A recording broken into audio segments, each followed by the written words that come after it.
Miko. Lo. Hold mo si Mami. Hoy. Mikoy. Hold si Mami. Miko, paglaki mo dapat didate mo si Mami ganito ba? Ha?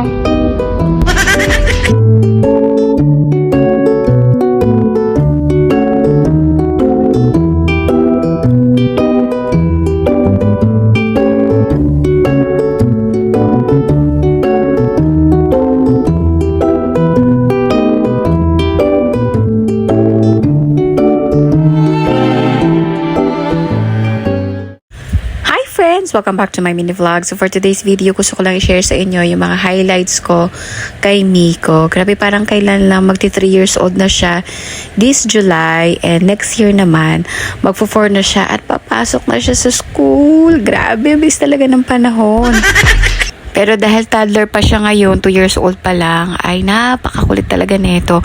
Totoo talaga yung sinasabi nila na paramihan talaga kayo ng salitang stop at no.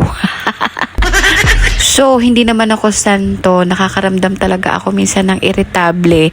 No? Minsan, napipingot ko siya. Hindi naman yung sobrang lakas. Ano? Minsan, pinapakita ko sa kanya yung kamay ko na para bang aambahin ko siya ng palo. Pag ganyan na yung aking kamay at yung boses ko talaga ay medyo tumataas na, alam naman na niya, naggalit na ako. Pero syempre, dahil toddler nga siya, hindi pa rin siya titigil. Pero tinetreasure ko pa rin talaga itong mga panahon na to kasi sobrang sweet talaga nitong anak ko. Maraming kiss, maraming hug, marami siyang mga bagay na ginagawa na nakaka-proud bilang isang nanay. Isa sa mga bagay na gusto ko sa kanya, medyo madaldal na talaga to. Kahit paano, may mga sentence na siya na sinasabi sa akin para naiintindihan ko kung ano yung gusto niya. Pero may mga bagay pa rin siyang sinasabi na hindi ko pa rin maintindihan. Pansin ko, mahilig siya mag-compass or mag-chorister, especially kapag Sunday, kapag kumakanta kami sa church. Ayan, kumakanta siya ng, alam mo yun, parang sinasabayan lang kami, pero hindi naman talaga alam yung kanta. Tapos, sumasabay din siya sa pag-chorister. Napansin ko, kapag nanonood siya sa iPad niya, mahilig siyang mapunta sa mga sounds or sa mga music.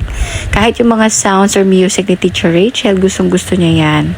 Mahilig din siyang mag-guitar, tapos mahilig din siyang mag-bike, tapos ito mahilig din siya na makipaglaro sa papi niya ng basketball. Marunong na siya mag-pray, pero syempre with my guidance pa rin at saka ni papi. Marunong siya magsabi lagi ng thank you. Palagi siya nagsishare kung ano yung mga bagay na meron siya. Tapos tinuturuan ko na rin siya magsabi ng sorry kahit ako hirap yan.